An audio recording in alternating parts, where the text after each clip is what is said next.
Second Marina Planning Committee meeting. Thank you everyone for coming. And thanks to those online. I've passed out the agenda to each of you. Maybe. And is there a problem? That's better, thank you. Okay. I passed out, everyone has an agenda and a copy of the floating home letter that was sent out after our last meeting. Are there any additions to the agenda that anyone has? Okay. I'd like to open it up for public comment. Sure. Okay. And just make sure to speak right into there. I am Al Murray. I'm a resident down at the Marina, and thanks for the opportunity to come to the meeting. You've already answered one question, which is how long has the committee been meeting? So understanding this is only your second, you haven't had a lot of time to figure a lot of things out. I certainly haven't had time to figure anything out, except for maybe a couple of questions.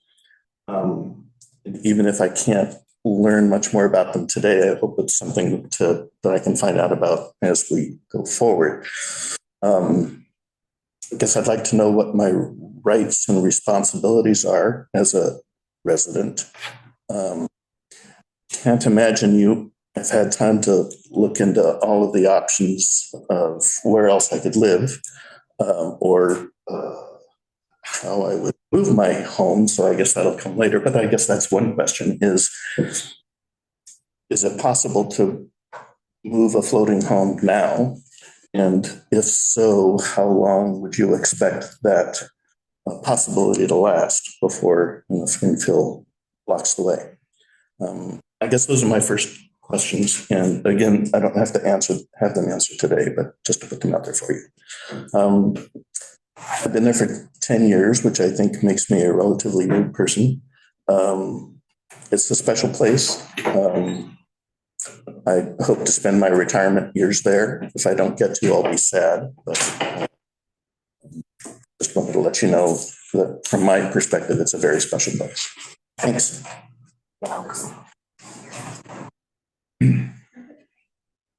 Thank you, Al. Is there anybody online? Is there anyone online who would like to make a public comment? Raise your hand, please, if so.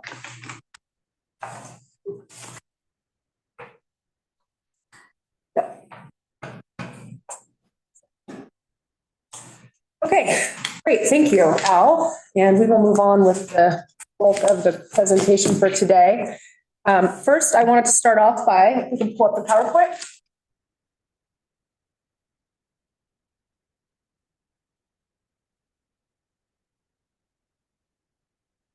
Next slide.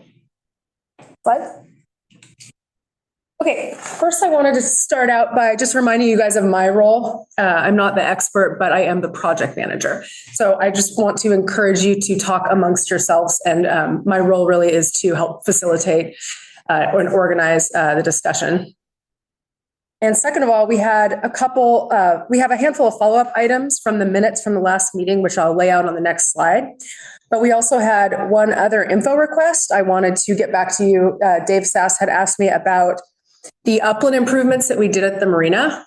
And that was a 50-50 split OSMB and port. The initial agreement was for 407 and 407. And it came in a little bit lower than that, but roughly about 800,000 and 50-50 port and OSMB. And the other thing I wanted to say, there's additional costs that came in prior to that for planning purposes that aren't included in that number, but I didn't get my hands on those yet, but I can certainly look for those if you're interested still. Okay, slide.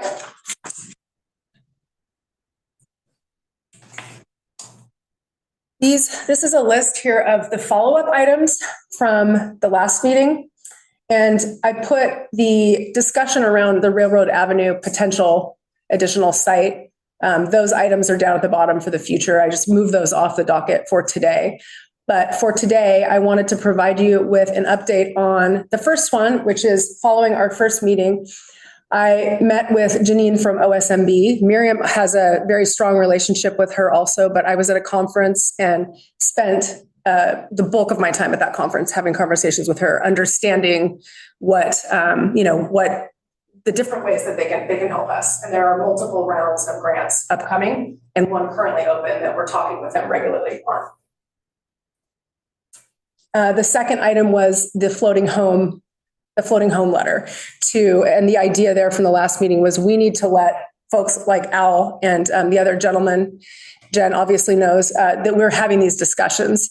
And so that was sent out and I provided a copy for each of you at your desk there. And when we get to the next slide, I'll show that online if there isn't anyone online who'd like to see that. And then the third item is to provide a detailed breakdown of staff wage allocation and time spent on the marina operations, and to consider better tracking staff time spent on the marina. And that would be in the form of people tracking, office folks tracking what percentage of their day they're spending on the marina, to look for any efficiencies, of course. And we also had a follow-up item earmarked to compile an updated list of our more urgent maintenance needs, and in addition, share the overall picture of maintenance and capital improvement quotes and needs for the marina. And finally, I had explored state funding opportunities for marina dredging through OSMB and through the Oregon legislature. I met with Darcy Edwards twice. I went to an event she had on Sauvie Island. I invited her to do a formal tour, and I had a pretty extensive conversation with her about the situation at the marina. We also reached out, we joined a couple webinars, and I connected with different lobbyists. Sean has been working on that end, but I connected with a few folks that avenue too, and we'll continue pursuing that. So next. Here's a copy of the Floating Homes letter. If there's anyone online, if you would like to see a copy, we can email it to you or provide that also. I don't think there's anyone else online, but you all have a copy of that here. So I think one of the things really quick that is causing some confusion too is the floating home letter and then also the houseboats. There's confusion with people out there if we're just talking about floating homes right now or we're talking about houseboats too. If you could clarify that for the people that are curious, that'd be helpful. Okay. I would love to involve some other internal folks on that to answer that question also. But my understanding is the most imminent are the floating homes because of where they're positioned and the fact that they have at least one of them, Miriam, will you correct me if I'm wrong here, have touched bottom. And so we started with those because we actively discussed it and we did not want to blindside Al, for example. And I appreciate your feedback on that at our last meeting. And we do have a rough draft of another letter to all private moorage tenants, simply to share and convey, the status of dredging in the marina. We sent a letter out over a year ago, but we wanted to provide an update.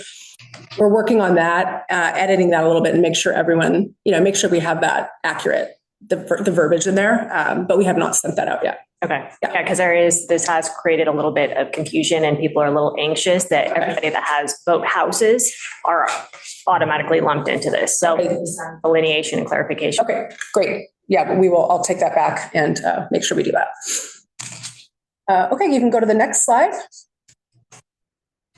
Before we jump into, so Guy is going to come here in the presenter seat and go over the operations budget. I will let him drive. I'll take a step back. Before then, does anyone have any other comments or questions? No, thank you for turning on the heat. Okay. Thanks. Thank you. Fenton's right. The HVAC is working in here fabulous. Let me just say. This is the warmest room in the office. It wasn't a few minutes ago, but now it's lovely.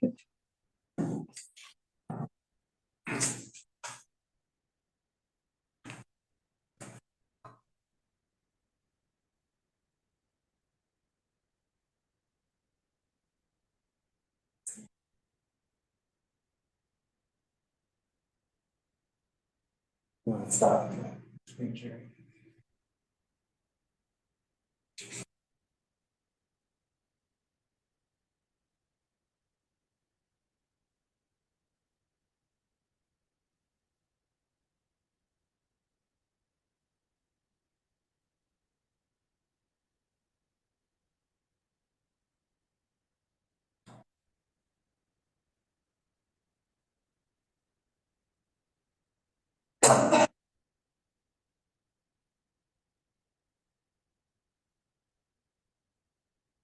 Good morning.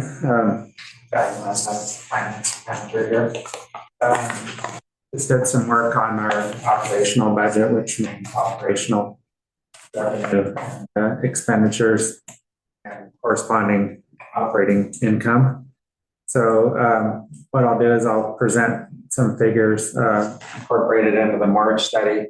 I know you had questions on some of the labor expenses there and other expenses we did, and I can get into those details if you like, but my approach here is to use those figures as kind of a guide for us to focus on priorities going forward. And so I did a projection of the next 2 years if we were to, with the assumptions I have included in this study here. So and as a reference, these are strictly tied to operating revenue expenses, not capital projects, major maintenance or dredging. And preferably, unless it's something you really want to ask a question about, if I could go through the whole presentation before you have any questions, that would probably be best. So, let's see. So the first part is on operating revenue. This is from the study, and these are actual figures from our 2024 annual report. And so those figures were included in the study. I can give you guys a copy of this too if you don't have to write so much, but 524,000 on revenue, and then on operating expenses. And then one of the questions was on labor, and that includes benefits. And I'll go into that a little bit. Materials and services are direct costs. Those are things we track directly that we've allocated towards the Marina. And so the total there is 836,000. That gives us operating income of 312,000 negative, 312,000 loss. And then going on from there, general admin and overhead, that's G&A expenses. I can go into that a little bit in the report here as well. The result is net operating income of 550,000 negative operating income. And I'll just go ahead and move on to the next slide. So the revenue projection, this would be for fiscal year 27 and 28. Operating revenue, again, this is where we started out at FY24 from the study. And then what I'm doing is projecting a 10% revenue increase for 2 consecutive years. And I have it broken out into the RV park and moorage for each of those years. And the total when we get to FY28 would be 635,000. So that's based on that. And just a note, these revenue projections assume level of demand and usage on so we're not decreasing or increasing usage on that. Does not account for market fluctuation. And it assumes all the facilities are functional. So all the slips are available. We're not stopping moorage on any slips like that. Just for an assumption projection going forward, I factored those things in. Moving on to expenses, same thing. This is our FY24, the numbers we used in the study, 836,000 operating expenses. And then this scenario, I decrease labor expenses 15% each year for 2 years. So that's cutting our maintenance or labor expenses down. And then I maintain the materials and services at 230,000. Basically, those are things that we'll need regardless of how many people work there for some repairs and those kind of things. And this also accounts to a reduction of 2 full-time equivalents from 4.5 to 4.5 to 2.5. And based on the labor figures we use, staff time and everything over the course of the last 3 years when I've been here, just a reasonable observation is we're about 4.5 FTEs when we manage grant funded projects and capital projects and all that at the marina. And so it does take a significant staff time, probably more than meets the eye. But if we can reduce that down by 2 FTEs, which is pretty significant. I mean, and I'll get into that a little bit later, but that brings us to just a couple of things there. Again, no capital major maintenance expenditures, and then the cost of labor. Yep, factor in that there'll be CPI increases there.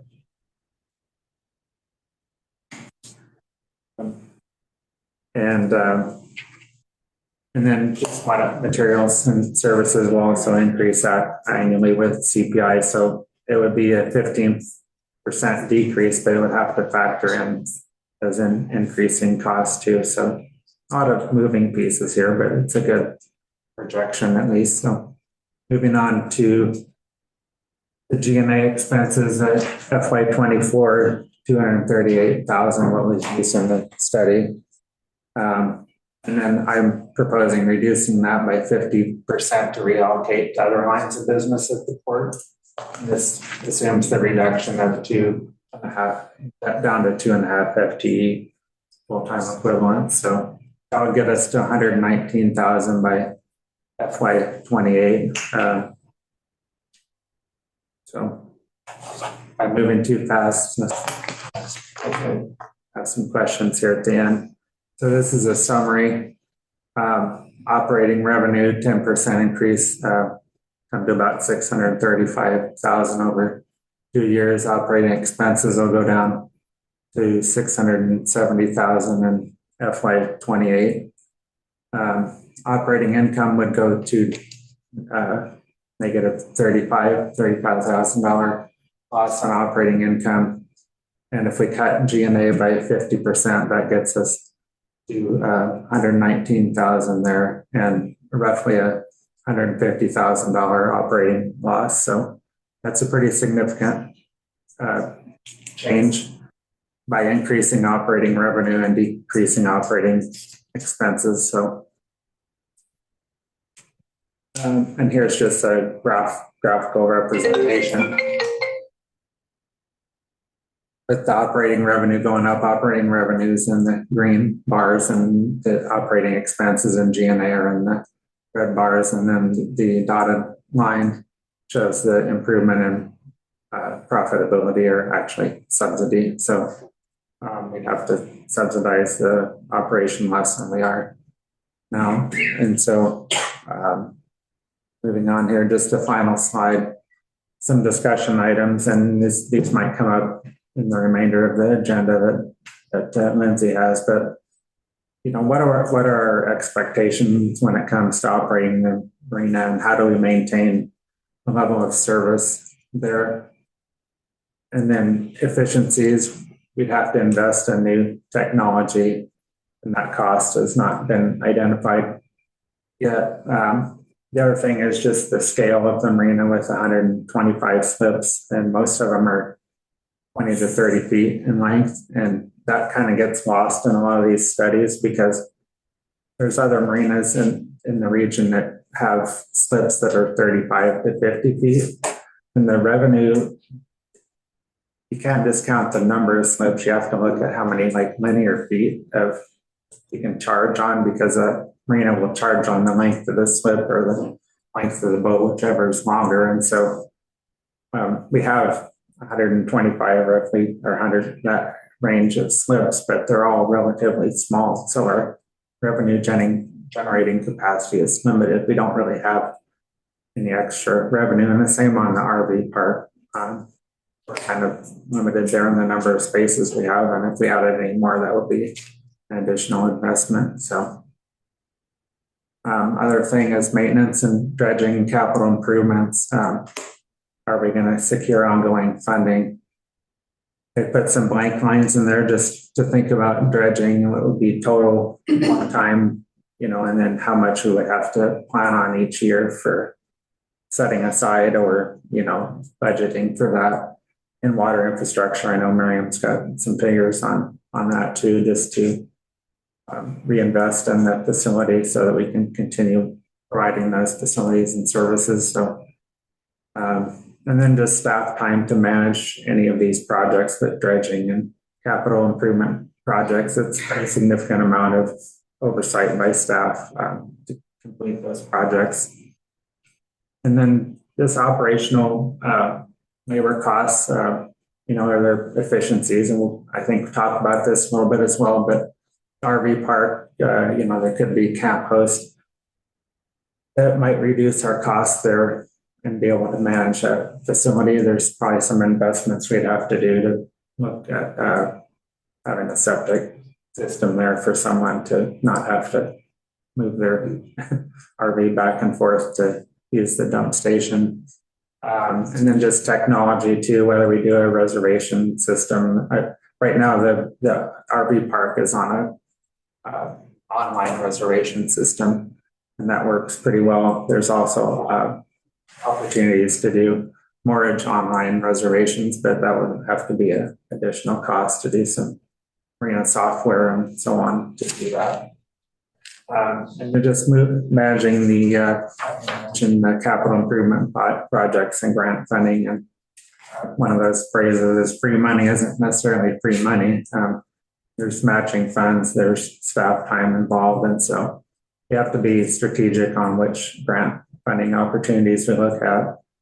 And just the internal capacity to manage those projects in addition to other work priorities. So I know I kind of went through this relatively quickly, but hopefully it kind of gives you a little bit of flavor on some of my thought processes. And I just want to make sure that we're clear. We're not trying to justify, closing the marina or anything like that. I mean, it's a wonderful amenity for Columbia County to have that water access. It's just, there's a lot of challenges to continuing those the facilities and services of access by water and all that. So,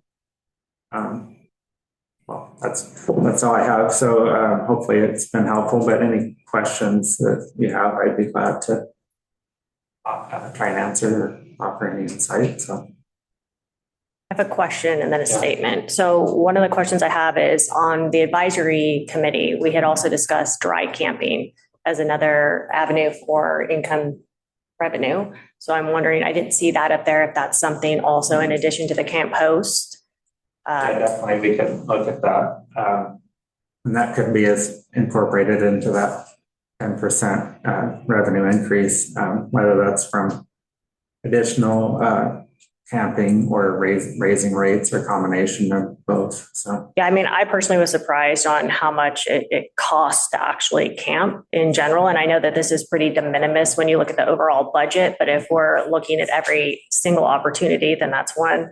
Also, I was just going to mention, we're talking about grants, and there's one thing that I think that a lot of people maybe don't realize. It's not like you just get matching funds or money. There is a serious administrative functions that go along with it. There's reporting, there's a whole plethora of things that has to accompany that. So I think that should be at least mentioned as well. I commend the board and the staff for all the grants that you guys go to seek, first of all. Second of all, the maintenance on the administrative side to actually make sure that they are completed with, and that you guys aren't in default and that you have to pay them back. So right. I thought I would just mention that.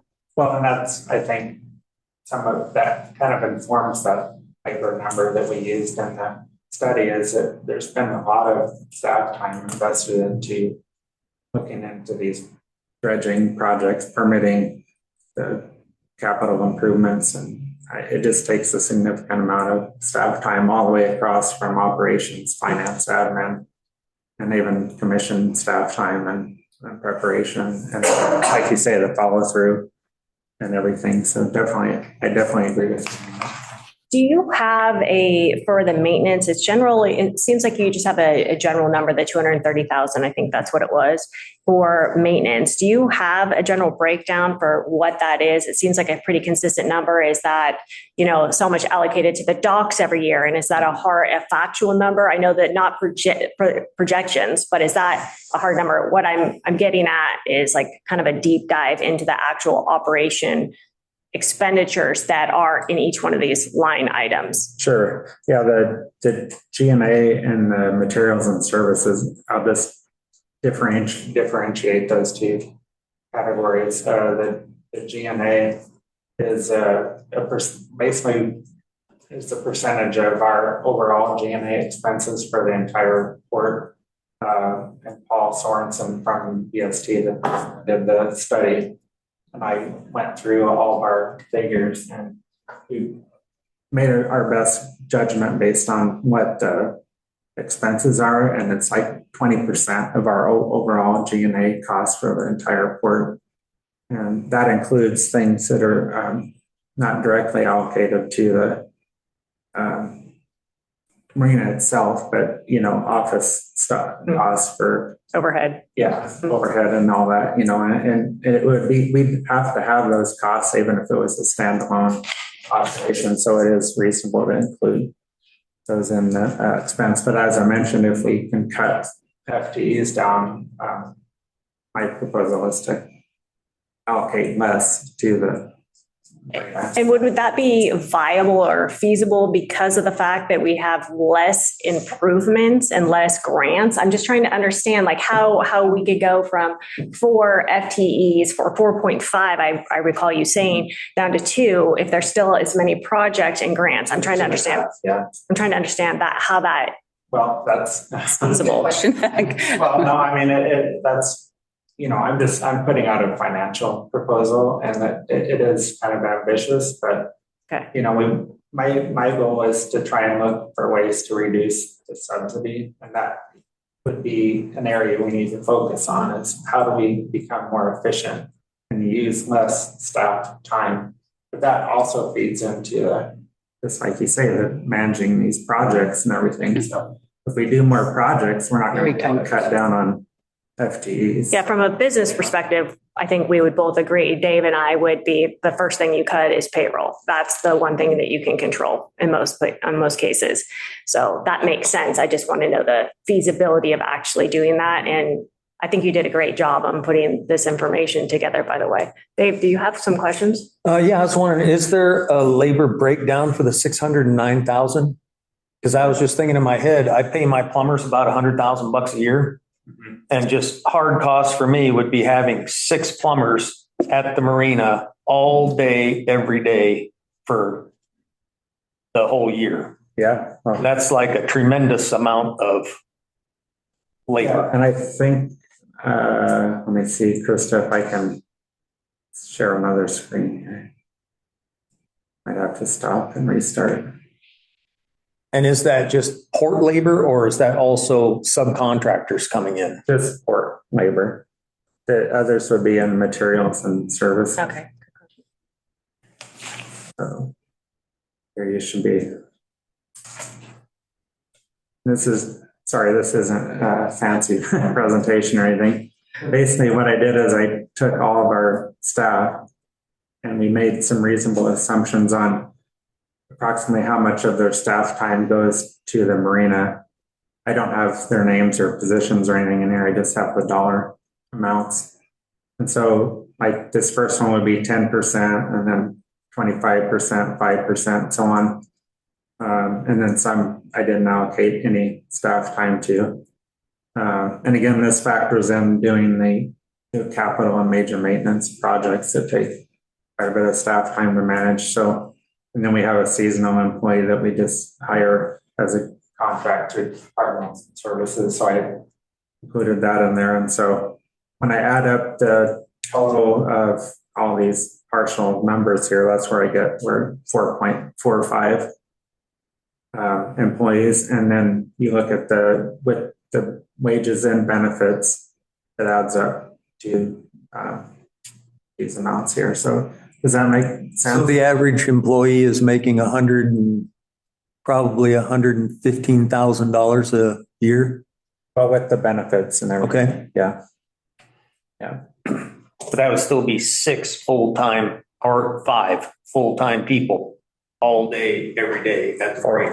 4.5. But that includes all of our finance and admin. I mean, we have a lot of billing and follow-up with Onboarding and customers, getting their mortgage, all their insurance requirements, people coming in and out of, and that's where I say we can have some efficiency where if we go to an online reservation system or incorporate things like that into our operations, that would reduce the cost. There'd be an upfront cost for the software and training and so on, but after that, it should reduce costs and those employees can allocate their time to other projects in the port. It wouldn't be like we're necessarily cutting positions or anything. It would just be reallocating their time to other areas of the port. So. And then you said these are estimates, or is this pretty close?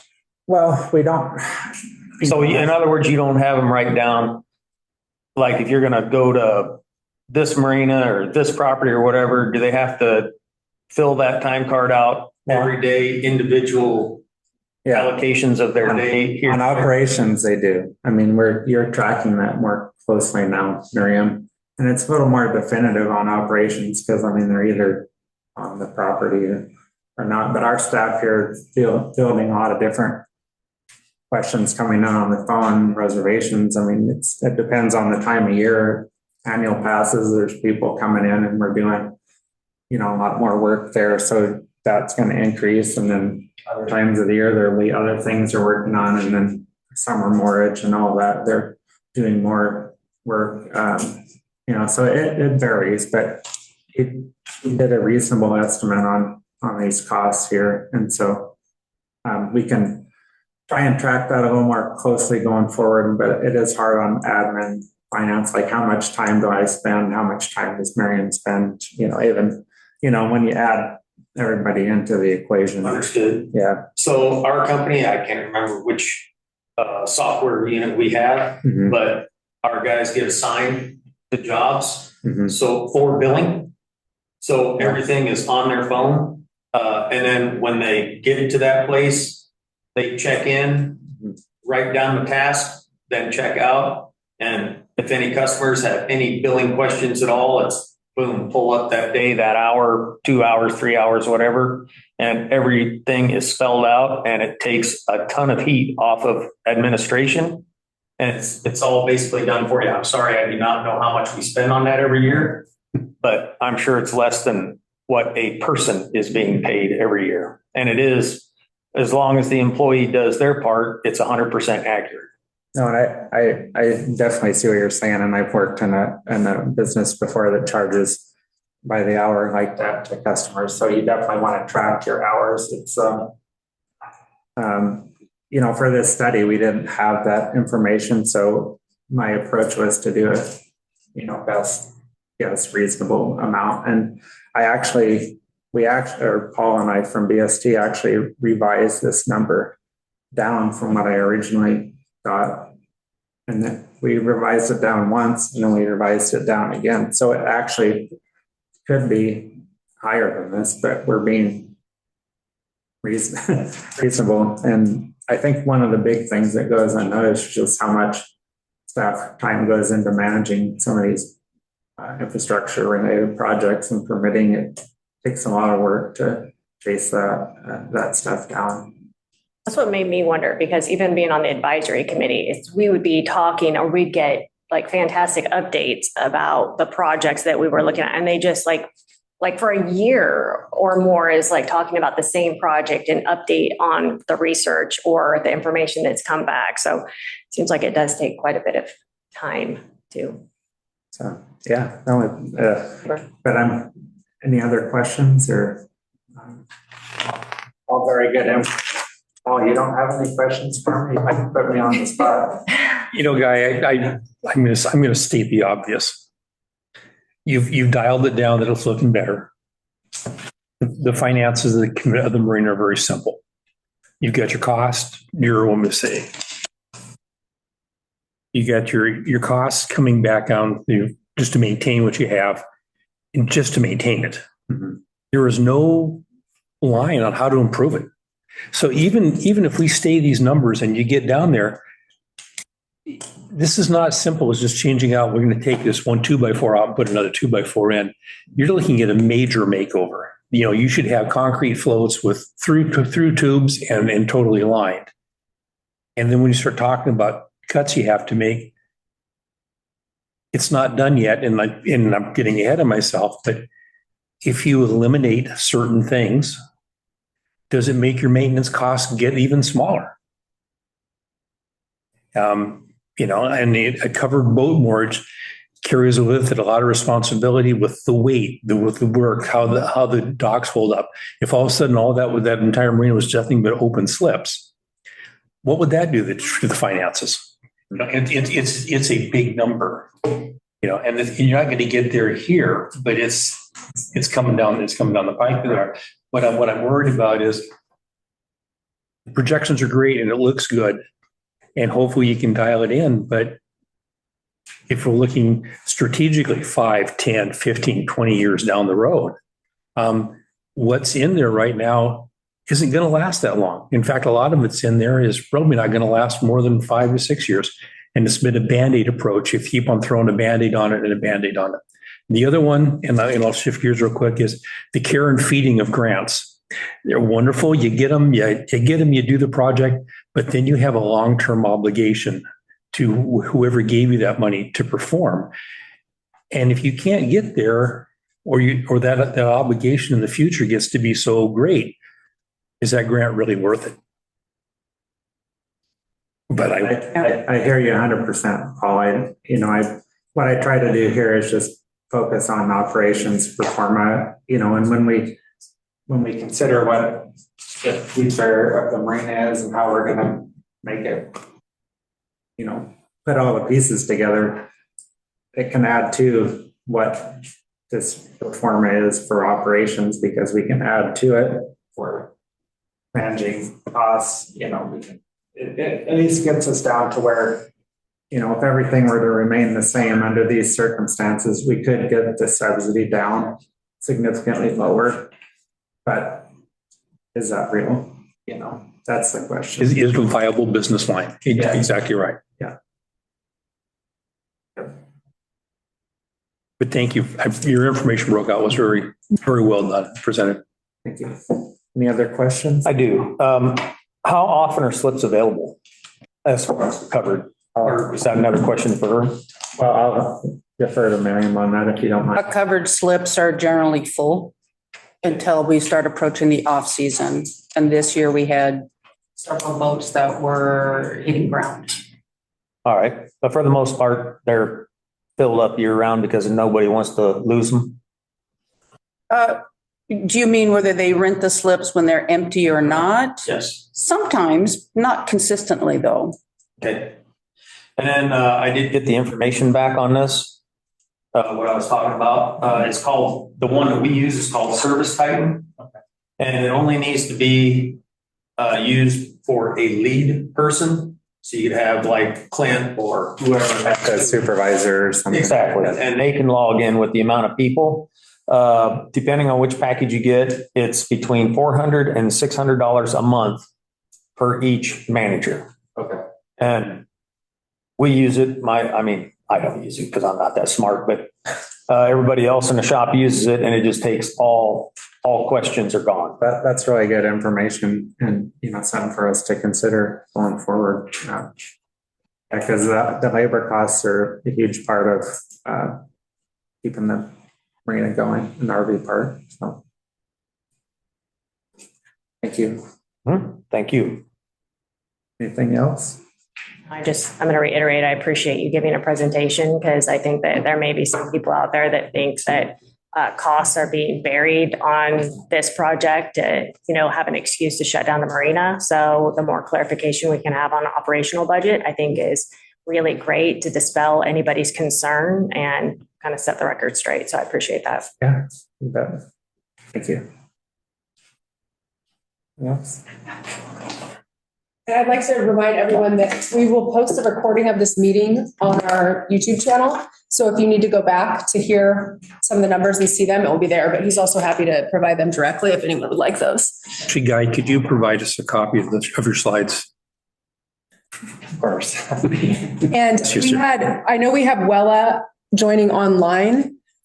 Do we want to feature her as she's on the committee? And Wella, I apologize. There was an issue where his slides were not showing for you, but what we'll do is we'll send those over to you following the meeting, and I'll send you a link to the recording also.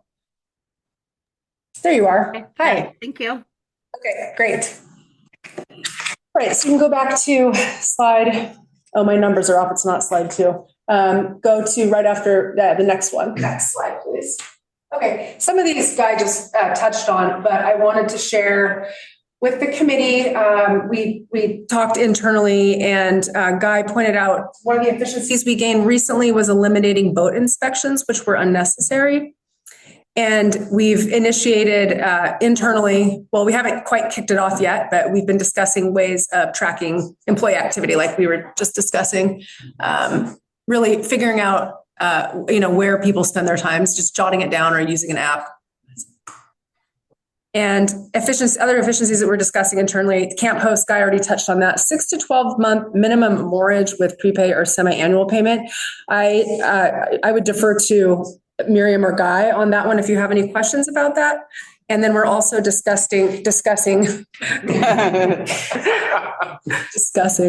contracting out marina repairs, for example, landscaping or different subs to do some of the work versus the Miriam's team doing, the board replacing and so on.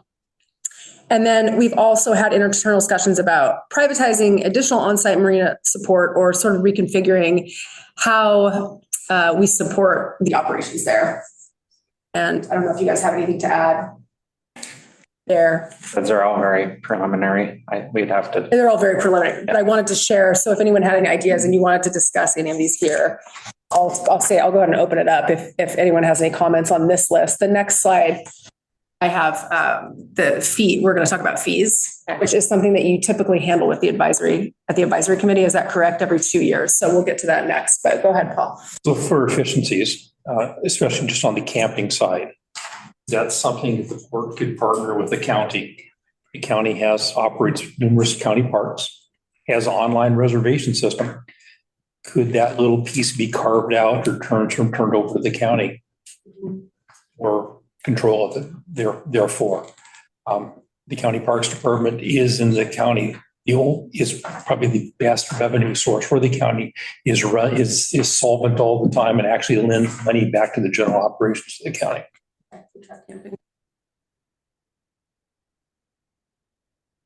Anything else? I have a question that's obviously under efficiencies too, but eliminated boat inspections. I'm just kind of curious on what the liability of that would be for the marina if in fact, the port is not doing them and then something happens. Is there any liability for not having due diligence there? I don't think there's any liability in not doing them, but I think it was advantageous to do them. And I'm always in favor of doing those boat inspections prior to a vessel coming into the marina to make sure that it's seaworthy. And then do them every 2 years or when a boat leaves and wants to come back. So that has been in place for quite some time. However, in trying to cut back in administrative work, because you have to coordinate with the front office and with Marshall and also with the boat owner. And it gets quite difficult to coordinate all of that together. Personally, I think boat inspections are what we should still be doing. However, it's coordinating all the man hours and reducing administration costs somewhere. Thank you, Miriam. Thank you, Jen. Any other comments on this content or following up from the last slide regarding efficiencies? Anything? No. Okay, let's go ahead and move forward. Next slide. So this is something I wanted to just table up for you guys to talk about. From the BST study, we did see that we are below market on some of our rates and fees in a handful of categories. And from the study and working together with Guy, we determined that we could potentially have an increased revenue of 100,000 a year, and that's directly from the BST study available on the website. And I know that the advisory committee typically handles these discussions, and I was told that it's every 2 years in July. So I don't know if this is something that you guys want to talk about potentially bringing to the commissioners or working with the advisory committee and then potentially bring it to the commissioners. If we're looking to gain efficiencies, we should be theoretically looking at picking up some of that window also. Thoughts? Well, I've never had an lack of thought, but one of the things that we need to consider is if we don't have 100% usage of the facility, if we have to reduce usage based on not repairing something for safety reasons or whatever, that's going to impact revenue. So that's one thing to consider. But the other thing is I would recommend going to an annual rate increase instead of every other year. And as I mentioned in my projection, and I got to roughly 100,000 on my projection as well with revenue increase, but doing it like a 10% plus CPI the next 2 years. And I know that's steep, but if we're going to look at this from an operational standpoint, we just don't have the way to charge below market. And so those rates would have to be looked at, including the RV park. And I think we do have some room on the RV park as well. And so, there's just a lot of different things to consider there. And with demand, fishing usage with the boat launch, there's so many different variables that could impact revenue, but we have to do what we can to raise more revenue by also maintaining level of service on the expense side. I think that's one of the bigger challenges is what we can control our expenses more than revenue, because we don't really know where revenue is going to come in, even if we do make increases. So. When was the last rate? Was it this last July? I think it was last year when we did it in 2024, I believe. Mm-hmm. Yeah. Is that something that you would you guys on the committee, is that something that you'd like to talk about as part of this discussion, this ongoing meeting, or is it something that we should just suggest to the advisory board that they consider that given the scope of this discussion? I have two thoughts. First of all, last year was really tough because it appears that they had a rate increase. And when there was studies done with other marinas, we were gravely below other marinas. So we had a massive increase. Correct me if I'm wrong. It was like $3 to $10 for like parking, but that was average for other places. So it was I think that in my personal opinion, it was probably a pretty big miss on not raising it consistently throughout the year so that we were at least equal to the other marinas. That was a big hit, I think.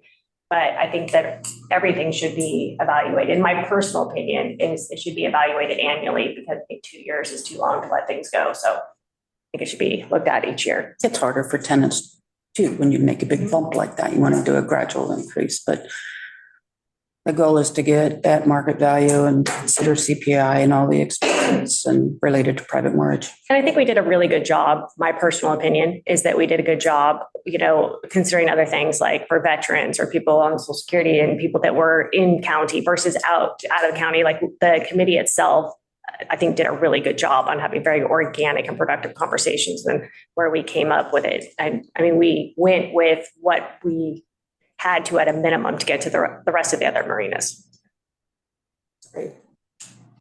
I would echo the mayor's comments. I think annual is critical. I would not index it to the consumer price index. I would index it to the construction price index because it's a whole different critter. Yes. And it goes forward. And then the other thing, and this is, you heard me bitch at this from numerous levels. Marina's a luxury. I don't care whether you're on a boat or you live there. It's a luxury. And so I think we need to take off discussions. Well, we need to do this for a veteran. We need to do this over there. When you have somebody show up with a $80,000 pickup truck pulling a $120,000 boat with 4 rods and reels in there that each cost $1,000 a piece, piece and then have them whine that I need a discount because I'm over 65. That dog don't hunt in my book. That's my own personal opinion, but I'll put it on the record that I think you need to look at it as it's a luxury. It is truly a luxury. Ouch. I'm gonna respectfully disagree a little bit. There's people on Social Security that, unfortunately, they're having to deal with the cost of living, and there's not a lot of opportunities for them to do things. They live in this county, and so I also look at this kind of like a public park aspect of it. But they don't really have a lot of opportunities to create more revenue for their homes. So I think that they should be taken into consideration. I do agree it's a luxury, but also people that are, that are on limited incomes, a lot of those people use that facility, and are we going to then take away that opportunity? So I respect what you're saying, and I agree with it to some extent, but I also am always going to stand for veterans and consider people on Social Security that have limited incomes as well. Thank you guys I certainly hear both perspectives. Yes. Have anything on that, Dave? Nope. Good stuff. Well, I suppose it sounds like so if we switch to annual, would we then raise rates potentially next July? We missed this year. So that's something, because you're on the advisory committee, actually you are also on the advisory committee, Miriam and Mayor Massey, would you like to bring that up? There's a meeting tonight, is that correct? Mm-mm. Oh no, that's airport, sorry. I was going to say, you just made me panic. Sorry. We look at each other for confirmation. No? Did you hear something? Airport or something, yes, okay, sorry about that. Checked in safe from that one, okay. I'm just gonna wake you guys up. Come on. Yes. The airport has gone to annual. They have gone to annual. So it just follow the airport. So just because it was at 2 years doesn't mean that it can't change. I mean, the advisory committee can change what. Yeah, okay. So it sounds like everyone agrees on that we move to an annual fee evaluation. Makes sense. Okay, now, if no one has any more comments on these topics, we can move on, and Miriam is going to present and go over needed repairs and capital improvements. So I will have her take the presenter seat for that. Thank you. I always really don't like sitting at this table. Just kind of like being at the principal's office. Except for you're the principal, so go ahead. Oh, maybe I didn't think that way. Yeah, It doesn't look like it when you're looking at all those people. Okay, so first let me preface this by maybe stating that for the last many years, I guess I was going to say several years, but it's been many years that I've been working diligently as operations manager for the Marina to make major improvements. It's been my goal, and some of our in-water projects and upland projects have been going on multi-year since 2020. And it takes that long to get to something done when we're talking upland and in-water with design, engineering, permitting, et cetera, and then finally reaching the construction phase. So there's been a lot of work getting to where we are now. So my job then was to, let's see how we can make the marina better. I was very excited. We got the upland done. Now can we do the move to phase 2 and do the in-water phases? But also part of my job is to put the interests of the port first. So wanting to do all these capital improvements and making it all shiny and new, I have to look at what's our budget, what we can do. So it's like changing gears a little bit and saying, instead of when our engineering estimates came out, we were looking at really close to $5 million to do just the in-water phase.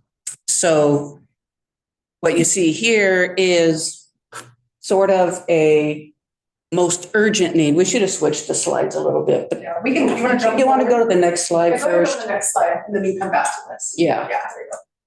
Okay, so these are engineers' estimates, and on the top it says all, but it's not really all. These are just kind of the big ticket items. It doesn't include the rest of the engineering that needs to be done and a lot of other items we've got on the bottom, but we're looking at close to $4.5 million. Is that what I'm saying? Yeah, $4.5 million.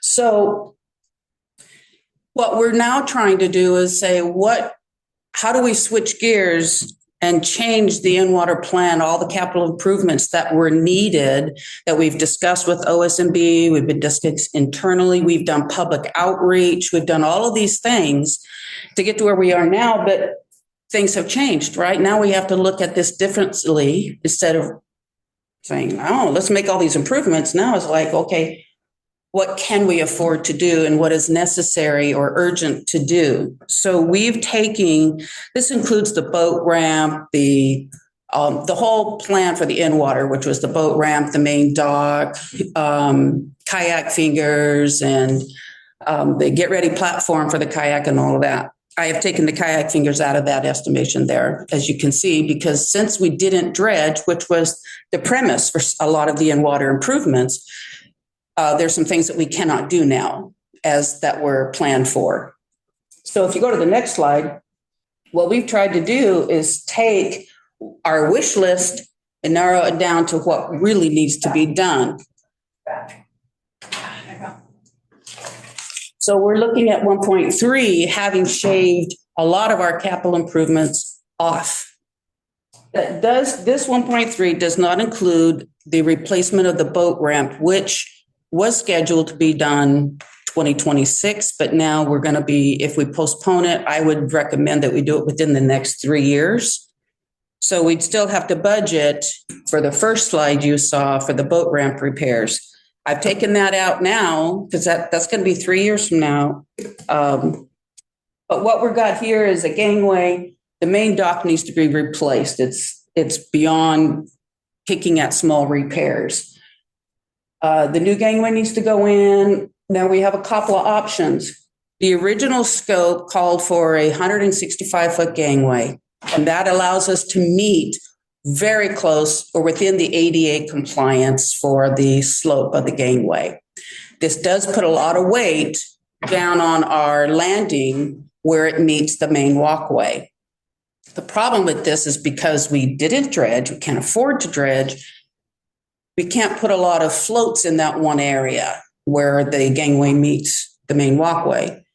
So Clint and I went back, we brainstormed to try and come up with a new design for the gangway. It's a split gangway. What that allows us to do is to have a lot of the weight on piles halfway, and then the other half of the gangway is the majority of the weight that will be on the landing. Also, this main gangway extends out into the main dock, so we're not sitting in the mud, right? Which puts pressure on all the joints, structure. By splitting it also shaves the cost. So instead of a $600,000 gangway, we can shave the cost down to perhaps about 260, close to 300,000. This does not include pile installation, re-engineering, because this, even though it's an idea, we spoke to our engineers, it could be done, it has to be redesigned. So we shave a little money, but we're going to have to add a little more money because now we have to add piles for that support. Where I'm going with all this is that what you guys don't see is us in our offices brainstorming, trying to come up with ideas. How do we make the project? How do we reduce the cost? Is it feasible? Is it not feasible? So these are just kind of like, I've got a gangway cost for just the gangway. That does not include insulated chaseways that we have to supply for the 3 floating homes. It's been a challenge for us. We've had sewer pipes break in the past. We use heating tape right now. We would love to put in concrete docks and insulated chase work, but we have to redesign a dock that's concrete that will allow us to run utilities through there that will be still access through those concrete docks and still provide the open sections, 60-40% that's open for the wildlife habitat in the water. Anyway, so we have to have a gangway, which means we need a change to the pier, add additional piles. And that $106,000 on the third line down is just an estimate. I was hoping to have the actual quote by today, but it hasn't come in yet. So that number most likely will be higher than what it is. Okay. D-dock and E-dock, those are major repairs that need to be done. I won't say major repairs. I will say these are necessary repairs that have to be done. And I gave you a note that the insulated chaseways for just the floating homes is an additional $40,000. I do not have numbers for the pile mitigation yet. That means if we put piles in, we have to take piles out. Pile driving, the purchase of the piles and all of that is quite expensive, but I don't have those numbers yet. Or nor does it include the electrical work. So even if my heart's desire is to see the marina improve and put all these capital improvements in it, the majority of our costs are related to private moorage in the water. We do pavement maintenance every 3 years in the parking lot and striping, and then some work to the restrooms and things like that, and the Hudson's portable potties, and these little incidences add up, right? But what has to be done is a lot of the stuff that's in water that is the most expensive things to do, which is related to private moorage. So, like I said, I've been spending so many years trying to make a way for these improvements to happen. Now we have to change gears and see what are our options, and kind of speaking frankly, putting these things on the table. We can minimize this wish list and put in what has to happen now, but then also think in 3 years, we're going to have to do the boat ramp. And how do we look at other options to reduce our costs related to private moorage? Because that's where most of the costs are related to. We are always going to have waterway access. Fishermen can launch. People are going to walk down the walkway. We'll always have that waterway access, but where are we going to shave our costs to get what we need to be done? And I'm just presenting data. I have no objective other than to let you know I've been spending the last, 5 years or so working on these improvement projects. There is a lot of administrative work involved in the grants and the follow-up, as Mayor Massey pointed out. A lot of behind the scenes work that you don't see. I've got files and files and files up to my nose in my office dedicated to the work at the marina. But I'm just trying to show you now, even if we were to shave off the cost that Guy presented, we will have to address these costs here. And this is just right now. It's not all the future costs that we'll have to do, as Paul pointed out, it's going to reoccur. So we still have to plan for the reoccurrence of these expenses for maintenance and repair and upkeep and things like that. Bella has her hand raised. I had a question, just real quick. Do tenants, or do they participate in any part of the maintenance costs or labor, or is there anything? No. Okay.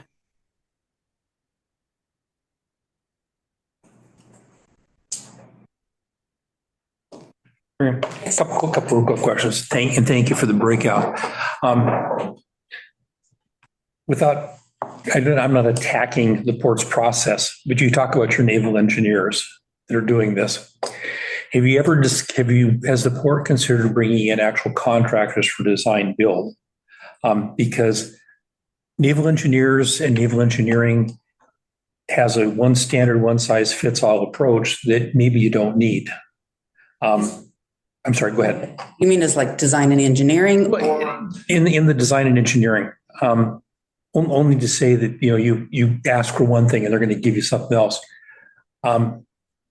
Any project that I did in Rainier, Oregon, our construction firm also doing projects across the state. There's this little place called Puget Sound. Some of us have heard of it. There's a whole bunch of marinas that are in saltwater that they have to change their gangways back out or change their walkways back out. And they have to get rid of their floating docks. Now, that same floating dock put in a freshwater environment will last for 70 years. Maybe you lost 10 of it up into the saltwater, up Shoal Bay, Gig Harbor, Port Townsend are one of them. That those floating dock sections were available, and we were able to get them basically about 8 cents on the dollar plus transportation, because we're going to be demoed anyway. which is again, it's a change, it's a sea change in how you look at it. But you won't, when you start talking about engineering firms, a lot of them don't want to talk about it. They want to build something new because I got my name put on it.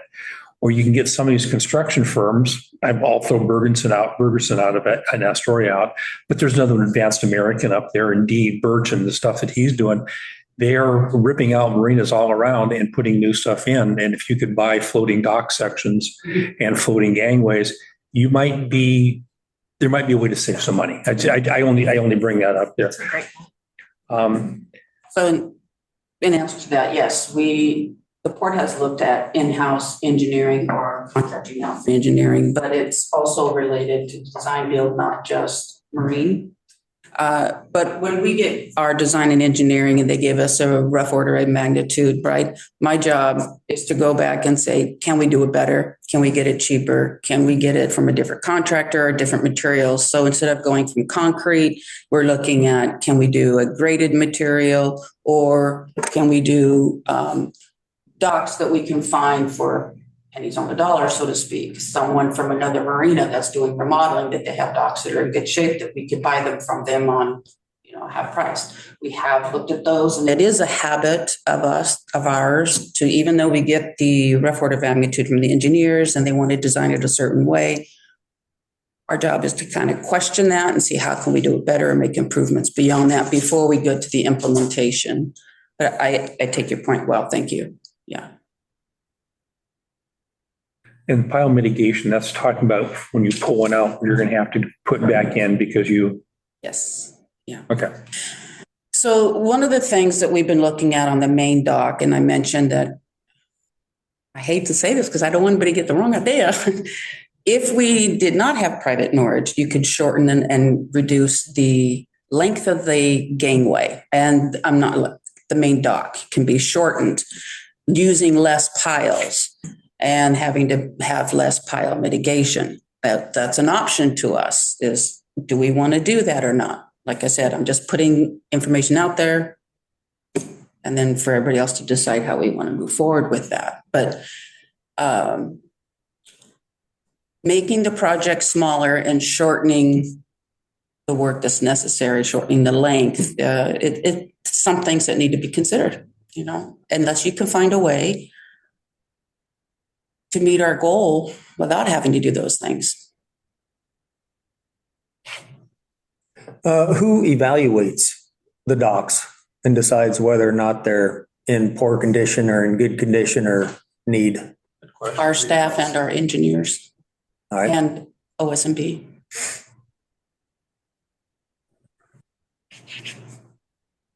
We've had the engineers out. We've had Oregon State Marine Board out, as well as our maintenance supervisor who built them for a living. Well, the reason I'm saying that is I do trust what Clint says. He's actually very intelligent. Thank you. I'll let him know. He'll appreciate it. He knows that too much.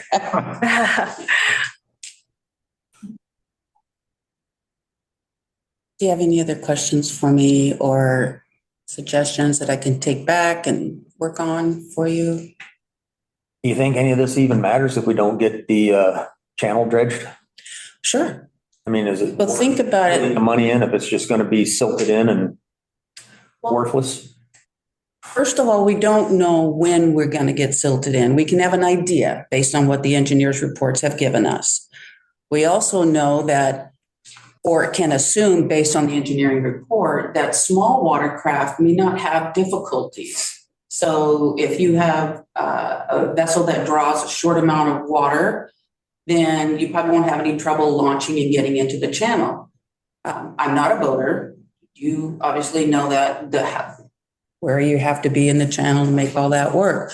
But we're assuming, based on the report, that small watercraft aren't going to have a problem. So the boat ramp will always be available for people to fish and go recreate with vessels. If we continue to maintain or put in the gangway and a walkway, regardless of how far out to E-dock, or if we shorten it to where the paddlecraft is, whatever that decision turns out to be, it will always have pedestrian access and paddlecraft access. So there isn't any thought of closing the marina. It's just where are we going to shave our costs on to do that? And I think that dredging would have been helpful to do a lot of these improvements that we had planned, but also is it sustainable through over the next 5 and then 7 years and then 10 years? But small watercraft we suspect that they shouldn't have any issues going out there. Did that answer your question? Mm-hmm.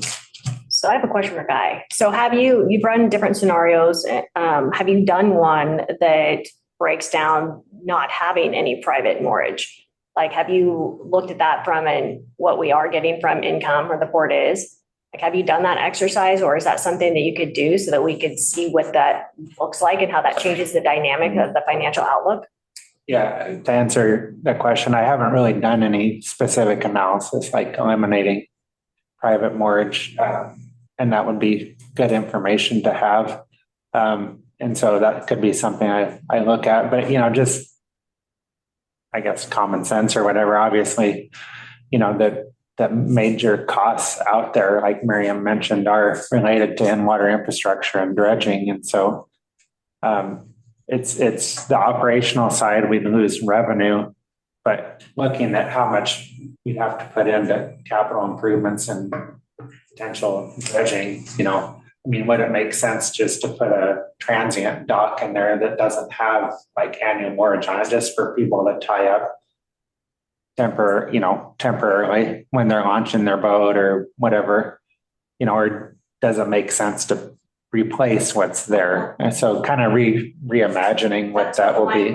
So I started heading down that path, right? And so I was looking at the direct and indirect costs and what is the what would be the downside? Because there's cause effect to everything, right? So you take away private mortgage, what does it also take away? Are less people apt to be using the marina at that point? Like, are we going to have less people participating because a lot of the boaters are bringing other people in, to take out on the boat? What overall does all the dynamics? It's not just a hard, fast, you cut off here at the, paddle shack, and then there's going to be some type of direct and indirect costs to eliminating that. Right. Are we getting less people just using the marina in general? Oh, and just considering that if we were to stop the private mortgage, there's going to be a cost to remove, manage that whole process of reconfiguring the marina and access to the water. So there's a lot of different scenarios I'd have to look at. If we decide, or if the port decides to explore another opportunity up by Talbot or whatever that is, there's going to be costs associated with that too, right? So there's costs associated with everything. And I don't know. I've had a lot of experience with marinas over the last 10 years. Former manager at Oahu and Chinook down at the mouth of the river and involved in a lot of ports in Washington. But a lot of marinas now are areas are really having trouble struggling with more like maintaining moorage and managing moorage on a financial basis, but they're looking at more of a boat launch transient moorage type facility just because the cost is so much less. The other thing is demographics. There's fewer boats that are actually paying for 12 months of moorage a year. More people are using boats on trailers, coming for a specific amount of time and then going to upriver, downriver, other areas to do boating. And so, trying to charge enough for the whole, what that stuff would be worth on a 12-month basis is becoming more and more difficult. So, there's just a lot of factors to look at, And Did you extrapolate that data that had, because unless I misheard, we don't have an actual hard number of how many slips and what that, I think, Dave, you brought that up. Like, what is the actual residency rate, so to speak, there that for 12? Yeah, vacancy. Vacancy, excuse me. Yeah. So we don't have that number, or I don't recall you saying That's it. one of the reasons why we were considering looking at a 6-month or 12-month mortgage. Most places do have a prepaid longer term mortgage just because it's so much less administrative cost. You have people coming in and out, and there'll be, it's just one of those things that's pretty standard in the industry. And actually, if they were shorter term rates, those would even be higher just because they do have more cost involved with them. And so I know in Oaxaca, our monthly rate was 3 months was the equivalent of 1 year. So like if someone wanted to be there longer than 3 months, they might as well pay for a year. So you have had experience at other marinas. So what were they doing successfully there that we're not doing or the port's not doing here? I think one of the biggest challenges for the Scappoose Bay Marina is just the scale, the number of slips versus operating costs. Just a real cursory overview of other marinas in the region. Like I think Cathlamet has like 250 or 300 slips. Chinook has 300. Oahu has 800. And some of those slips are longer too, as I mentioned. And so when you look at how many slips you have, it's kind of misleading. And so if you have longer slips, you have the same number of boats, but you're making more revenue per slip, and it's not really costing you anymore other than that initial cost for the infrastructure. And so we're kind of at a disadvantage here is there's just not that much revenue generating capacity in terms of number of slips and length of slips. And so it's going to be hard to generate more revenue. I think we can be more efficient with labor, but if we're doing capital projects, there's really no way to cut down on the labor. So it all kind of dovetails together. Who made the rule that you have to go on linear feet? There's no rule on it. Okay. Some ports actually do square footage. Right. I mean, so that Width and, you know. Because it is some charges us. or you could do it just by. Well, some slips, yeah, some ports, excuse me. I mean, they do back into it per foot, but they actually will charge per So slip. the one thing I will say that Paul, when he was talking about luxury earlier, is the luxury of having the slips is that you don't have to haul your boat down. You don't have to trailer it. You don't have to park it. You don't have to deal with all the people. So that is a luxury right there to have those slips. Well, and if you have it for a 12-month period, you know, you have it anytime you come down with your trailer, you know, boat on a trailer, you don't have to redo your moorage and you'd have the same slip for the year, you know. What's your thoughts on that? You have a boat down there? I don't Yeah, I was operate a boat. actually kind of thinking the same way, getting like a lease set up. Or some, I don't even know how this would work. You could maybe sell the slip, sell that space, and then an annual upkeep. If that makes sense. I'm kind of working with a guy on a RV park right now, and that's going to be kind of the consensus of how it works, is that you retain the land. However, that slip is yours until you sell it to somebody. And then you just, I don't know, maybe Isn't that how wouldn't St. work. Helen's Marina's working? No, he just, well, Yeah, I it can't is, because we say, just bought a slip there. So I can't yeah, say no. It is. Okay. So that's how they're doing it on there. Yeah, you'd have to look. I mean, Yeah. as a public agency, I don't know if we could technically sell it, but we could do, you know, longer term leases or something like that. I'm sure the guides would go for it. I mean, they pay all year round anyway, right? So they don't lose their spot. And then what's the percentage of vacancies right now? Just maybe a rough estimate, 20%, 10%? We haven't looked at that. Okay. It, as you know, when you go in the off season, there's more vacancies. Right. But I was just wondering It is right now. what that was, because that kind of puts the value of the slip. Right. There's less vacancies. The slips are worth more. And that's why there'd be an advantage to a longer term agreement, Yes. you know, and less staff and admin costs too. So. Mm-hmm. A longer term lease. I think you'd be a fool not to grab the longer term lease. Just because for the commitment side. I have one question. You brought it up and it came back. Isn't the letter that the port put out to the floating homes, is that going to also a similar letter going out to the deeper draft vessels? Because I went and counted mass on sailboats. And I agree with your assessment that just motorcraft going in and out of the channel will wheel wash the depth and keep that channel open for quite a few years. But for a sailboat, Not likely, yeah. Yeah. unless they got dagger board, they're going to come up. And those boats that out there aren't dagger. It's already been that way for many years. Some of our sailboat owners know that in the low water times, summer, that they're going to be either stuck in the marina or they go somewhere else. So it's just more prevalent now that we know what our new data is and that we want to be transparent and share it with everybody. That we do tell people at the front office when they have a sailboat, if they're coming in, we say, hey, this is a very tidally influenced marina. And sometimes you may or may not be able to get out through the channel. So keep that in mind.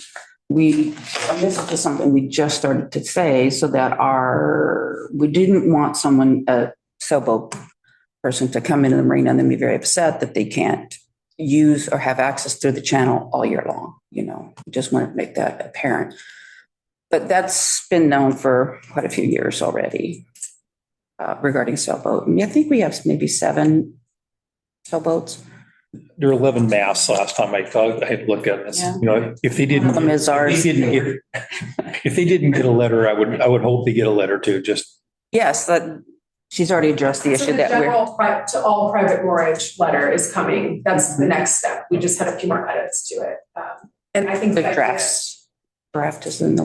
Do you suggest we send separate ones to sailboats? Is that no, what you're? no. I'm just saying. So we're gonna send anyone, any tenant at all private moorage is the next letter. Yeah, so that we'll probably send that out next week. Actually, we just really wanted to get the 3 out right away.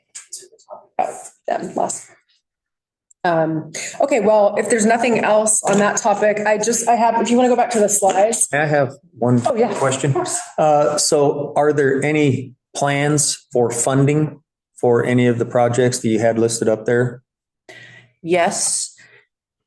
We have access to perhaps 2 grants right now. One is the Cycle 2 with Oregon State Marine Board and Recreation Ready through Travel Oregon. Wella can speak to that well, and perhaps Lindsay, they've been working on that grant and where we are in the application process for that and what that grant may include or cover for us. RSMB has usually 3 cycles with their grant funding, cycle 1, 2, and 3. Cycle 1 has the more funding available, cycle 2 is less, and then cycle 3 has the least amount of funding available for projects like this, because we are not sure, as we're pretty sure, actually, maybe we're pretty sure that we can't afford the gangway and the walkway at all. So we go out for grant funding. So if we can get cycle 2 funding, the pot isn't big enough to do both the gangway and the walkway, which should be done simultaneously. So if we are able to purchase the materials, the gangway, through OSMB Cycle 2 grant funding, now there's going to be a match that we have to come up with.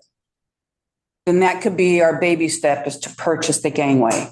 And then we wait until Cycle 1 rolls around again, which is 3 more years before we can get the main dock purchased with OSMB funds. And then again, there'll be a match for that.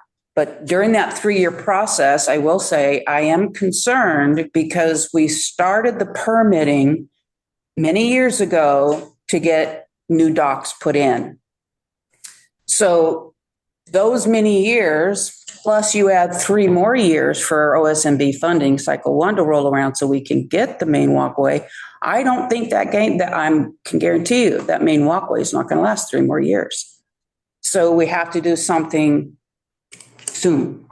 And we've already are band-aiding it right now. So I talked with Janine at OSMB, told her our situation. She is aware. They've seen the site. They've seen the materials, that we have to figure out a way to purchase a gangway or purchase a walkway. And then how do we make that work out timeline-wise for safety for the gangway and the walkway? And then also timeline, does it match up with the grant cycles for Travel Oregon and OSMB?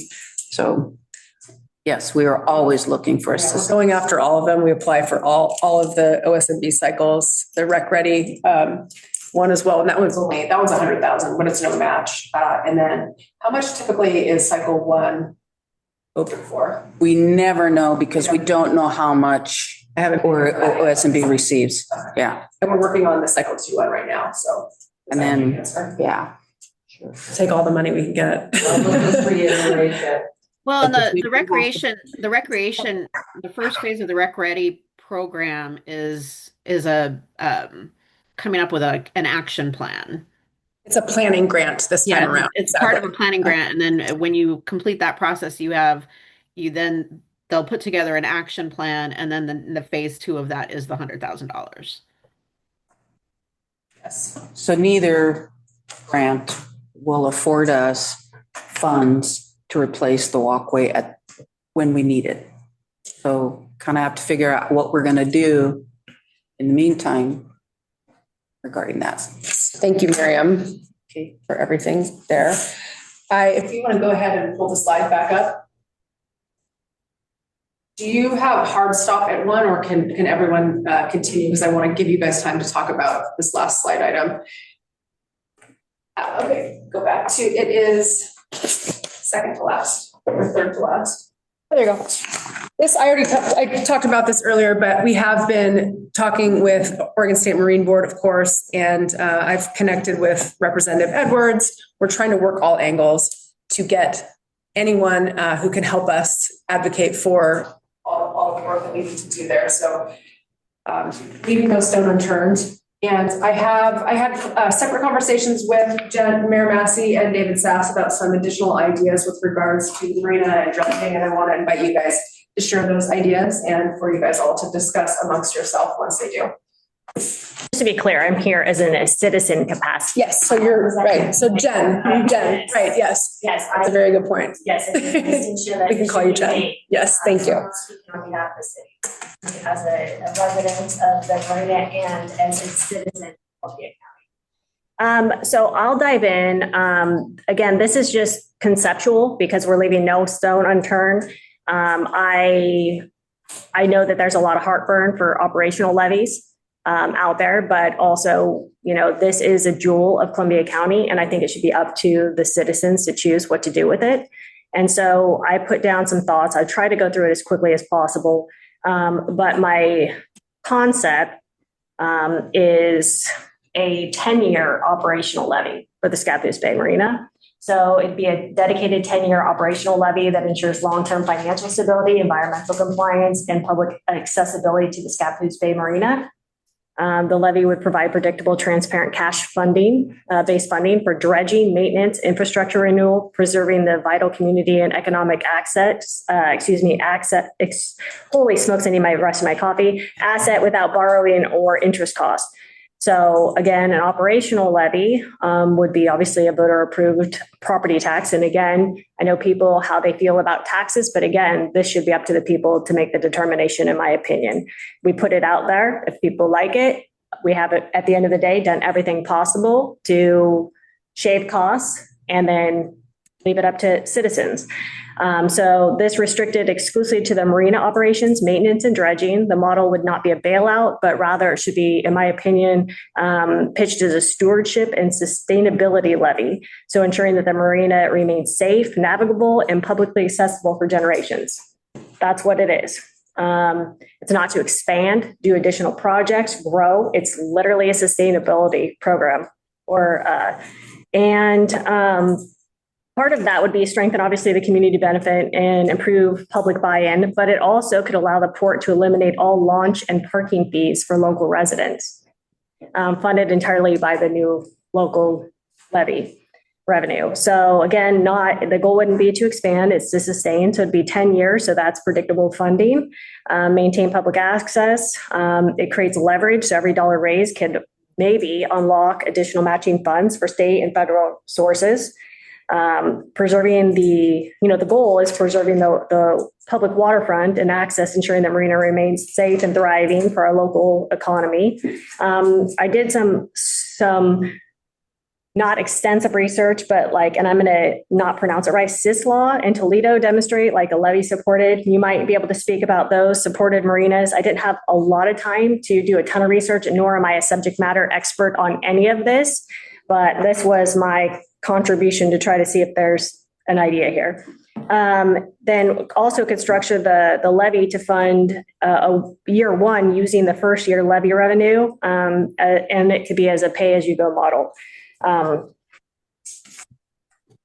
So the way that I broke it down, and somebody would have to double check this, again, this is just a thought, So Andrea, I have down here the annual marina operations generate approximately 550,000 in losses, which we've covered ad nauseum. Required annual dredging adds about 250 to 500,000 per year. Sediment accumulation, from what I gathered and reading and listening, is 2 inches per year. So potentially the areas, some of them could be non-navigable in about 20 years without regular dredging, potentially. Some other marinas that I looked at were Camas, Washougal, Olympia, Astoria, and Warrington. And we know that they have success through diversified revenue streams, public levies, capital reserve planning, tourism alignment, marine service partnerships, all of those things. So there's more than one revenue that generally comes in. Current launch and parking revenue is relatively small, so it's pretty de minimis, it appears, in the overall budget, but that's about 85 to 160,000 annually. So if this was structured at a levy of 750K per year, this replaces the amount, making local free local access, and not really free because there would be a levy, but financially feasible for everybody. For people that are actually using the marina, this, I'll break it down in a little bit here, so thank you for being patient, but actually makes more sense financially than them paying launch fees. So the levy framework would be assuming, and this would be up for discussion, 12 cents per 100,000 assessed values. The use of funds, dredging, channel maintenance, 350,000. Obviously, that's for any type of sediment removal. Dock and infrastructure renewal, about 250,000. So dock replacements, power system, gangway, power work. Environmental and public access at 100,000. So any type of ADA access, things with the kayak launches, finger, shoreline stabilization, and then a contingency reserve at 50,000. That could be changed. So the estimated annual total is 750,000. A 10-year total would be 7.5 million. Estimated cost per house at 300,000 would be between 36 and $45, which would be far less than what people are paying for annual fees. And then also, that does not include, by the way, people outside of the county that would still have to pay. So for additional parking, but this would relieve local individuals from having to pay that. You sighing over there? No, okay, you're being patient. Was wondering if you ever sleep. Not often. Okay, this structure replaces current operational losses, annual dredging needs, deferred maintenance, launch parking fee revenue. So again, I had on here a note, a low free local access model, but it's not really, because people would pay, it'd be dispersed throughout the county. But again, what would be reduced is obviously launch and ramp fees for the Columbia County residents, parking fees. Residents would not have to be paying that anymore, which should cut down on administrative functions as well. Non-motorized launch access, so people would be able to use it, and this would be pretty amazing because, like, to me, this is more like a park, right? We're creating more of that type of environment. Benefits, why it seems to me on my research that this could be financially feasible is the local launch and parking revenue, again, at the 85 to 160. This is small compared to the levies, 750,000 revenue. So it's really would just get buried in there, and the 750 or 7.5 million in 10 years seems to make sense. Benefits make still, again, for non-residents, I want to make sure I note this right, that still visitors outside the district or the county, tourists out of state or out of region voters would be on there. So then I looked a little bit, I don't know how the port works. Again, I'm not a subject matter expert. I don't know legally what can be done under ORS 777.435. I believe that it allows the Port District to seek a voter approval for levy for operations, maintenance, and capital project. Not a lawyer, not exactly sure, but that's what I found. The ballot language can restrict the levy exclusively to marina-related projects, so ensuring that transparency. The levy funds could qualify potentially, from what I've read, for match dollars for major grants from Oregon State Marine Board, FEMA, mitigation and resilience programs, NOAA, coastal infrastructure, and possibly the U.S. Army Corps dredging partnerships. Again, not sure, somebody'd have to check that. And then I also have here, so I think that also, if this was something that was looked at, which again, I think it should be up to the voters and it should be completely transparent, budget wide open, everything. But I also think that should be more of a also an advisory committee set up for that actually reviews it, like how the jail had the Joe Cat committee, so that people can make sure that the money is being spent on exactly what it should be. So the transparency guarantees on having Marina accountability reports and create a citizen advisory panel. So that's what I have as a potential conceptual idea to review. And then one other thing, if you guys don't mind, I also looked at compression, because compression is something that people get really concerned with, or municipalities for any type of levies, especially operational levies or things like that. So I did do some research. It does not look like the port levy would contribute to the overall tax rate. It will not cause, from my research, a compression issue for cities or the county unless the combined total of the general government exceeds the 10 per 1,000 AB. And so far, I went through and tried to look at all the cities and where we are at for the county, and nothing I've seen so far with a 12 to 15 cents per thousand would have an issue on any of the compression issues for anywhere in the county. I'm sold. You're good. Good work. So again, I know people don't want taxes, but we're going to throw it all out there and we're going to brainstorm. This is the citizens' marina. This is the citizens. I know it's owned, obviously operated by the port, but I think that they should also have a say. And that's 10 years financial. Thank you for all the work you put into that too. Do you have anyone comments, questions? Will you share that document? Yes. Would you like me to email it to you? That would be lovely. I will email it to you. Great. And I'll keep that on the agenda. Okay. As what we call old business, or just updates, to provide updates on that and start talking about. That's great. Thank you for your work there. Figure out in your calculations what it would be the first year of revenue? Any idea? So I did some data diving on that, and there's different ways to handle it. Like you could front load from the first year, right? Like, so where we need for dredging, because I took that like part of the analysis, right? Like you need dredging the first year and the rest of the thing. So if there was a way, and I'm not sure how it would be to like front load. So if we had to do that, you have guaranteed income basically coming in every single year after, right? So if there were potentially a way to bring funds from another location and allocate them there, then they could be replenished back. But I can do more digging on that. I started down that path, but I'm going to be honest, I didn't have enough time to dig in any further, because that was something that I thought about at the 12th hour was, okay, well, what would that analysis look like if in fact we need all the funds for the first year to get the dredging and everything up and going, and then you have your ongoing maintenance. I just didn't get that far. I apologize. So. Well, I didn't spend near as much time and did. Had conversations though, so I love this. Dave would like to share also his ideas. Yeah, so I was at the marina the other night and saw a sheriff's truck and trailer there. Called the sheriff the next day and said, there's a possibility that the marina may silt in due to lack of dredging. And his words were, that is not going to happen.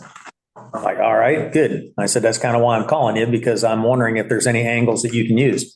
He said that right now he's going to direct his Marine Patrol officer to get a hold of the Marine Board because they have a direct relationship. Then he was going to call me and kind of just let everybody know what's going on. I haven't heard from him yet, and I believe you've sent emails and phone calls and has not got received an answer yet. And I talked to him just for a few minutes, and I said, what if there's like a large accident, a ship on ship or a cruise ship goes out of control, hits Warrior Rock? I mean, just something, 1 out of a million. I said, where is a triage center going to be set up, and where are boats going to launch if it's in this area? And he says, the closest place, I guess, is Rainier. Well, that's an extra 25-minute run. And if they have to put additional assets in the water, whatever they may be, containment boats, whatever, nothing can launch hardly at St. Helens Marine anymore. He's built his docks out to where he's maximizing his river space for income. I don't think I could launch my 25-foot boat there. I think I would literally, at low water, smack my engine into a dock and have to do a 15-point turn in order to get out and into the river. Plus, he was able to privately dredge out his area, and I haven't seen that done for about 3 or 4 years, and I'm wondering if he's lost the ability to do that with the state. So that was my first thought, to see if we could have law enforcement take it as a safety issue. He did tell me, and I've already known this, that they do have a boathouse at Dillard's Marina, and that's where they operate out of. But he said he cannot launch his boats down at St. Helens Marina, which is literally 1 city block away. The second thing that I was thinking about were the amount of sturgeon now that winter in the moorage area. There were literally, we guessed over 10,000 last year when we turned on live scopes and side scans. The fish were literally stacked 6 feet deep on the fish finder. So a little story about sturgeon, I'll make it quick. I'm on a couple of panels for Fish and Wildlife, but sturgeon are basically in dire straits right now. The state doesn't want to list them. They probably do need to be listed. 20 years ago, there were 1.76 million sturgeon in the Columbia River between Bonneville Dam and Tongue Point. Now, those were not considered transient fish that go in and out of the mouth of the river and come back. As of last year, there were 172,000 left of their estimate. So they have depleted by 90%. So if we wanted to go the Fish and Wildlife way, the sturgeon need a way to come in and out of the bay, which would help with dredging the channel. B, they need the sanctuary. I'm guessing they need the sanctuary. That's why they're there, of the bay. So it would have to be retained as far as depth goes.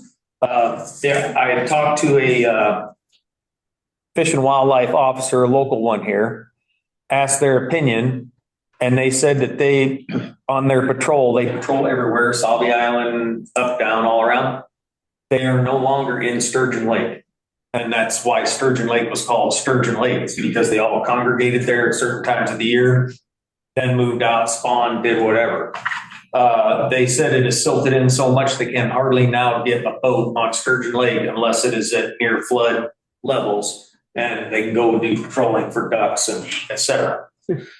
So I thought about going down and talking to a couple of people that I've interacted with at Fish and Wildlife, but I don't want to do that until we exhaust the sheriff angle, because you never know what you're going to step into when you get into a different state or federal agency. I mean, they may condemn the whole thing and say it's going to be a sturgeon sanctuary, get out, which I don't think could happen, but stranger things have happened, right? So those were kind of the two angles that I was thinking about. In other words, deflecting it somewhere else as another point of concern or emergency, having them do an emergency dredge or whatever and try to cut time and zero expense to the poor. This is great info, you guys. Thank you for sharing. Any other thoughts, comments, questions there? I know we're kind of past the end point, but I don't want to cut you guys off if you want to talk about this stuff a bit more. I think the Port is finding itself in a default position as a sponsorship of the channel. Federal law, I think it's a counselor there could probably say, I believe it's under 37 U.S. code that talks about navigable waterway, 37 CFR and then 46 CFR from the commercial side. But the channel, I think, to get a sponsorship, that whole channel needs to be done all the way from Multnomah Channel into the boat launch. There, no matter 50 years from now or 100 years from now, whether there's floating homes there or not, something's got to be done to that channel. Sit there and try to find a sponsorship. Once you get sponsorship, then you can start lining up behind it, and that's probably going to have to be at the federal level. Mm-hmm.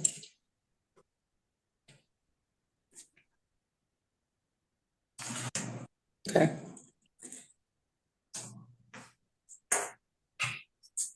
Are those the only two code of federal regulations that apply to this marina, or is there more than this?